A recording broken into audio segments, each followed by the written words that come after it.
Right, looks like it's time for plan B. Oh, right. There's a plan B, is there? It's just plan A was so brilliantly devised, I wouldn't have thought we'd need a plan B. Football is back. Get in. Honestly, man, I've not missed this one bit. I have not missed this one bit. Jesus Christ. Now, I was going to go and sing the Will Grace on Fire song, as requested by Zach Ali. I'm simply not in the mood. I'm really not in the mood to sing it today. Basically because he said to try and cheer Will Greg up. I mean, Greg didn't do much today. Not that was his fault, because it wasn't his fault at all. But yeah. Well, that was absolutely my phone turned off. Thank you very much, phone. But yeah, no, this was back to basics. Now, I have defended Phil Parkinson since he's arrived. I mean, that's a lie. Really? Oh, sorry.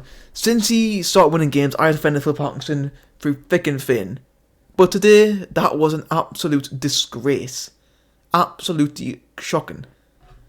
But anyway, guys, we're going to get on that in a bit later. We're going to look at the teams. For Sunderland, we had Lee Burge in goal. Back four of Luke 09, Tom Flanagan, Jordan Willis, Bailey Wright, and Denver Hume. Max Power and George Dobson as 2% midfielders. Then we had Chris Maguire and Aidan O'Brien, I'm guessing they're two forwards just behind Will Grigg. Subs we had Grant Ledbetter, Lyndon Gooch, Josh Scowen, Danny Graham, Remy Matthews, Charlie Wigan, Arbin Zamajli. Bristol Rovers had Anzi Jack Goller, Alfie Kilgore, Max Emma, Kean Harries, Mark Little, Luke Leahy, Zane Westbrook, Josh Grant, Sam Nicholson, Jaden Mitchell-Lawson, Brandon Hannon. On the bench I had Cameron Hargreaves, Jordy Van Stapperschiff, Jack Baldwin, Josh Hare, David Tudonda, James Daly and Jonah Ayunga.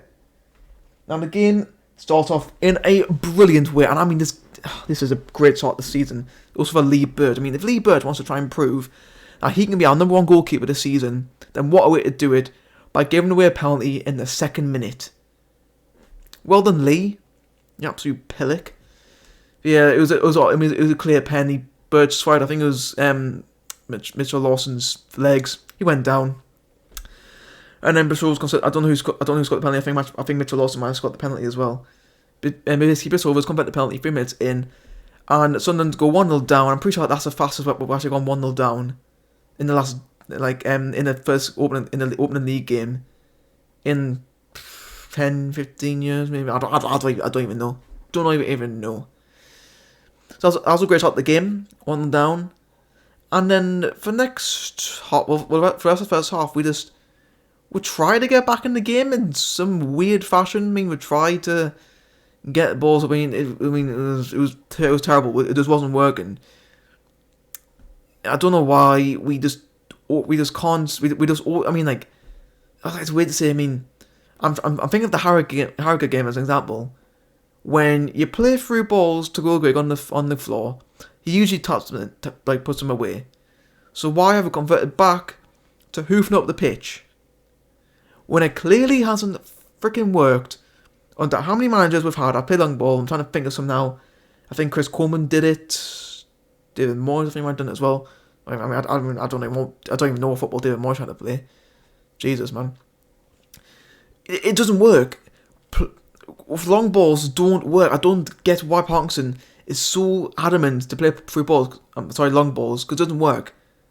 And also, can someone tell Onan Hume to stop fucking crossing it every time? Because who's going to win the header? I swear our tallest player's 5'10" or something. I mean, we were very short. I mean, I'm pretty sure our tallest player's fucking Lee Burge. I'm pretty sure he's our tallest player, which I think says a lot. And even Billy Wright's probably taller. But anyway, yeah, no, none of our attackers are tall. They're all short. So what makes you think they're going to win headers from crosses and from long balls? It just doesn't. Oh, it baffles me. Absolutely baffles me. It really does. And Billy Wright, he's one lucky sod. He is a lucky man that he did not get sent off in that game. I mean, had he got sent off, I don't think it would have made the difference. I think that's probably the worst performance I've seen Billy Wright perform in a Sunderland shirt. He was dreadful. He was dreadful today. He was not very good. And then going into half time 1-0 down, wasn't good. Everyone's kicking off on Twitter. That's what they usually do. So the second half starts, and it's back to the same. It's back to Route 1 football. Just hoofing it up. hoping for the best.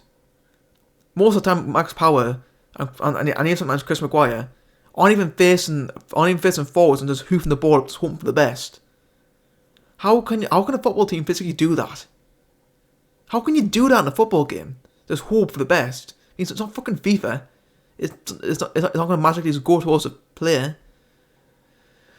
Oh my god, Jesus Christ! And then first substitution, we bring on Graham for Greg. I mean, Will Greg. In fairness, he couldn't do a lot today because we just weren't playing the show. I mean, like Max Powell literally said in the podcast like those with Frankie and Danny, he literally said that we don't play the Will Greg strengths. How even Powell? I mean, if your own captain saying that pretty much saying that the manager needs to change tactics, you know something's going wrong here. You know something's going wrong. And I bring off Danny Graham came on, and he looked. I mean, like, I guess he looked a little bit more lively, I suppose. Again, he didn't do much. And after Hanlon came off of Bristol Rovers, I'm thinking, okay, you know what? We've injured our best striker. Let's go on and crack on, try and do more tackling this. That makes sense. Try and attack more. I mean, we did, but we absolutely just failed at it. I mean, yeah, I had 3 chances. Max Power had a rifling shot from like 20 yards or so.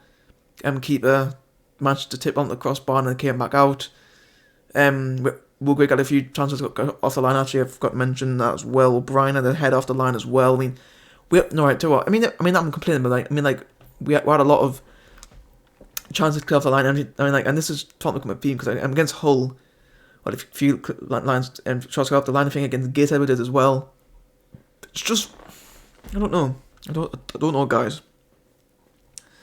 Then we bring on O'Brien and not O'Brien. Then bring on White and Gooch. I mean, no offense, but what are they going to do? What are White and Gooch going to do to change this game? They're both useless. The pair of them are useless. But we do eventually find that the equaliser, Chris Maguire, finally taking a shot. I mean, one thing I noticed in the game, no one wanted to take responsibility and have a shot. It's all about, oh yeah, pass, oh yeah, I don't want to shoot, I'm too fucking shit myself to shoot, I'll pass it to someone else and end up cocking it up somehow. That's what happened today. And Maguire seemed to be the only one who actually, you know, alright, I'll have a shot here. I mean, I know Powell did, but I mean, obviously I'd rather Powell just played, you know.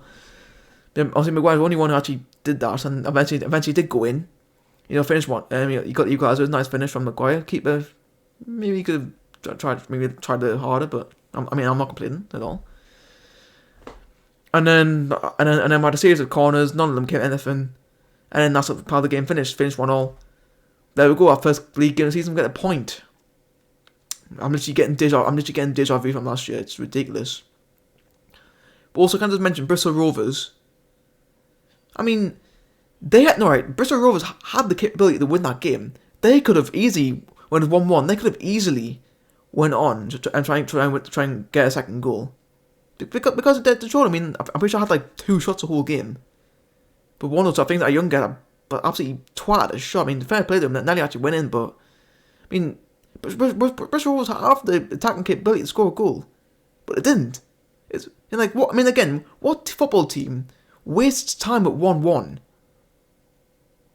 What does that? Why do you waste time at 1-1? It makes no sense to me. It makes no sense. League One. Honestly, I've been saying this for 2 years now. The sooner we get out of this league, the better, and I genuinely mean it. The sooner we get out of the league, the better. Because I hate this league. I freaking hate this league. Every single team, apart from Peterborough, like to act like absolute arseholes, fucking waste time, fucking just be absolute pricks the entire game. Which is why Peterborough are the only team in this league I actually like, apart from Sunderland, because everyone else is absolute bellends. Oh my god, it really does infuriate me. It really does infuriate me. I'm not going to give match ratings. I just don't think anyone deserves any match ratings this year. No one really capable, and no one from Bristol Rovers does either. Twitter like? Everyone's saying the same thing. I mean, me and these guys know SFC David. Me and him have always defended Parkinson, and even he was saying on Twitter that Parkinson fully has to take the blame for that today. Because Parkinson has the stubbornness. I think Parkinson is too stubborn to change things. I mean, it took Parkinson 78 minutes to bring on our last 2 substitutions. 78 minutes. We didn't score a goal until minute 81. It took them that long. When it was clear that nothing was working, plan A wasn't working, we also don't have a plan B, apparently. I mean, you can just insert the clip of Will from in between the score and the whole plan B thing. Obviously, I'll put a clip in that, and I'll put a clip in there now if I can find it. Right, looks like it's time for plan B. Oh, right. There's a plan B, is there? It's just plan A was so brilliantly devised, I wouldn't have thought we'd need a plan B. Oh my god, man. I don't know. I really don't know. I mean, Alyssa Han, she said, Neil and Darren should have been in our squad today.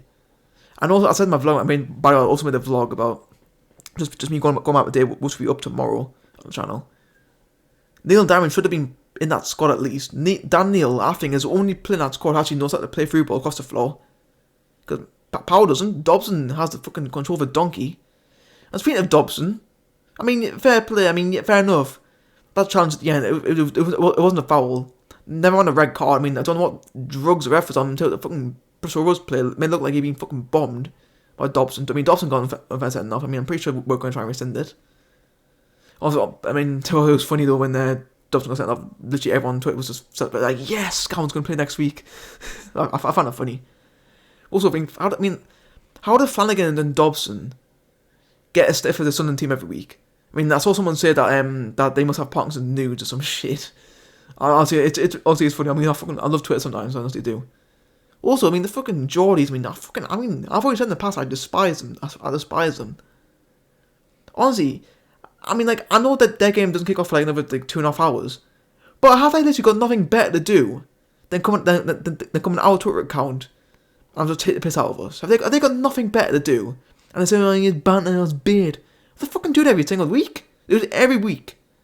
I found it funny when we guys, I literally said that they're quiet. Because literally none of them spoke, and LC full time, and then all paraded in, the little bastards. That's gonna be it for the review. I mean, I've spoken on over 12 minutes now. I'm probably gonna end it there. Hope you guys enjoy. If you did, then give it a thumbs up. And if you are new, then feel free to subscribe so that you see more match reviews every week. I mean, I don't know if I'm going to be making Oxford one next week. It depends if I watch it or not. If I do, then the match review will be up. If I don't,